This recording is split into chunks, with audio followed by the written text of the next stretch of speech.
Civil disobedience movement या टॉपिकवर आजचा आपण गाईज क्वेश्चन डिस्कस करणार आहोत. ठीक आहे. सो क्वेश्चन एकदा बघून घ्या, व्हिडिओ पॉज करा आणि तुम्ही तुमचा आन्सर कसा राईट करणार, कसं विचार करणार ब्रेनस्टॉर्म करून घ्या, कारण मी तुम्हाला इथे फर्दर त्याच्यामध्ये इन डेप्थ घेऊन जाणार आहे. ठीक आहे. सो DWP सेशन हा क्वेश्चन आहे बघा गाईज, तसा राज्यसेवेमध्ये आलेला आहे, UPSC मध्ये पण क्वेश्चन विचारला आहे on the same theme itself.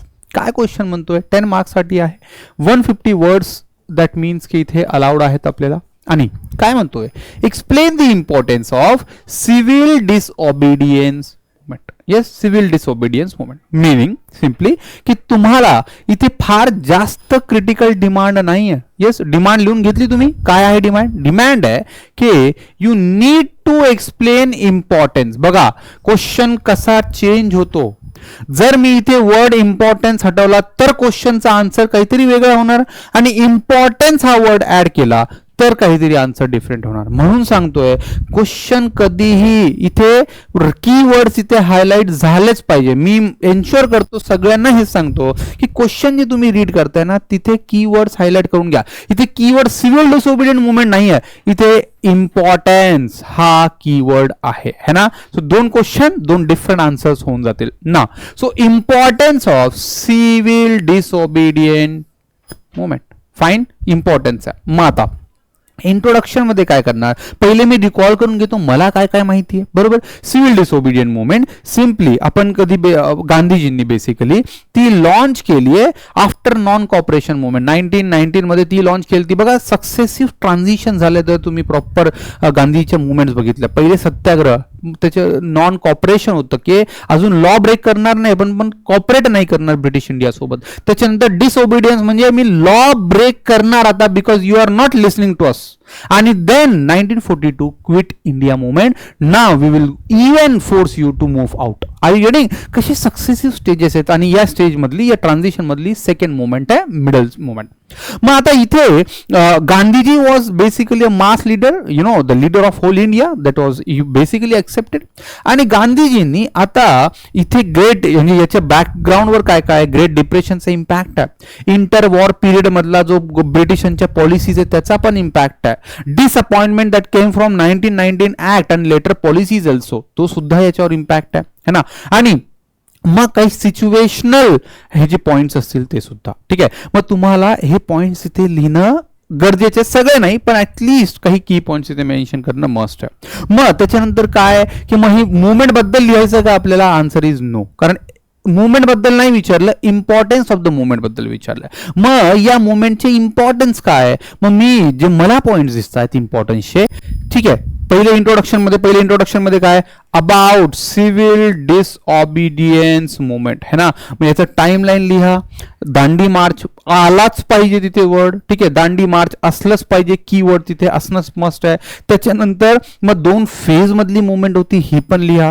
Round table कॉन्फरन्सच्या बेसिकली होती ते सुद्धा लिहा. म्हणजे हे बेसिकली एक 30 वर्ड्स है ना, प्लस मायनस ऍब्सोल्युटली एक्सेप्टेड आहे. तिथे तुम्हाला याचं आन्सर करणं एक्सपेक्टेड आहे. Are you getting me? Yes. So मग काय हे आलंय. आता याच्यानंतर इम्पॉर्टन्स मध्ये काय असणार की इम्पॉर्टन्स मध्ये की ही मुवमेंट एक ट्रान्झिशनचा एक स्टेज होती, पार्ट होती, नॉन व्हायलेंट होती. येस, सत्याग्रहाचा एक की एलिमेंट होता, तो तुम्ही त्याच्यामध्ये ऍड करू शकता. विमेनचं participation was very very appreciated या मुवमेंट होती. ते विमेन लीडरचं नाव तुम्ही तिथे लिहा. ग्रासरूट मुवमेंट होती, कारण ग्रासरूट वरचा पार्टिसिपेशन झालाय from north to south, west to east also. ठीक आहे. मग इथे पार्टिसिपेशन होतं, that is equally the case. Then you will find importance असा पण होता के बेसिकली इथे ज्या डेली नीड्स आहेत, ज्या डे टू डे सिटीजन्सचे प्रॉब्लेम्स आहेत त्या या मुवमेंटमध्ये ऍक्च्युअली रेस केले गेले होते, जसं सॉल्ट है ना, किंवा बाकी कुठे ठिकाणी टिंबर. ठीक आहे. मग अशा ठिकाणी किंवा फायरवुडसाठी पण. ठीक आहे. मग असे हे जे डे टू डे अफेअर्सचे आपले जे प्रॉब्लेम्स आहेत ते याच्यामध्ये ऍड केले गेले होते, है ना.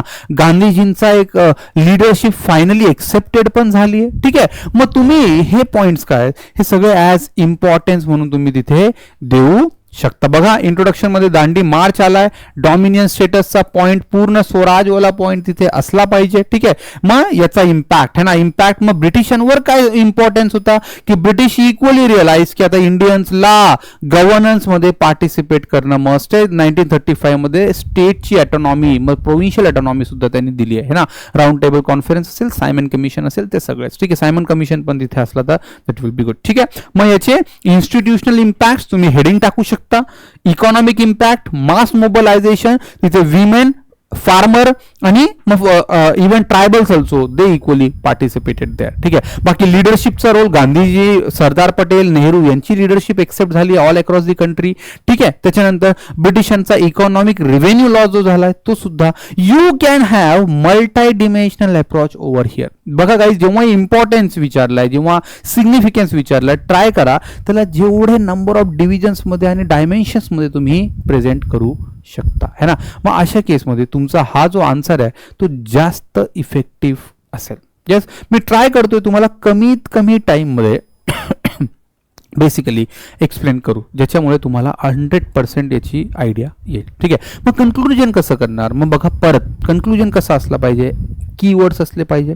कन्क्लुजन मध्ये काय असलं पाहिजे, तिथला काही स्पेसिफिक वर्ड्स किंवा स्पेसिफिक इन्फॉर्मेशन असेल तर ती रिफ्लेक्ट झाली पाहिजे आणि फ्युचरिस्टिक असला पाहिजे. कारण त्या इतिहासावरून आपण काय शिकलोय किंवा त्या मुवमेंटने, त्या पर्टिक्युलर इव्हेंटने कसा लेटर चेंज केलाय, that equally we need to look it into. मग कन्क्लुजन मध्ये मी काय करणार की मग दस अल्टिमेटली कशी civil disobedient movement had forced British, ठीक आहे, to accept the demand of the native Indians and to help them participate in their own decision making process है ना, असं घेऊ शकता. किंवा मग त्याच्यामुळे कसा next 1935 act, round table conference याच्यावर कसा इम्पॅक्ट झालाय ते सुद्धा तुम्ही तिथे ऍड करू शकता है ना. So that is what simply हा आन्सर जर का तुम्ही गाईज अशा वे मध्ये केलाय तर that will be a mark fetching. ठीक आहे, तुम्ही राईट करा आन्सर आणि मला इथे तुम्ही पाठवा.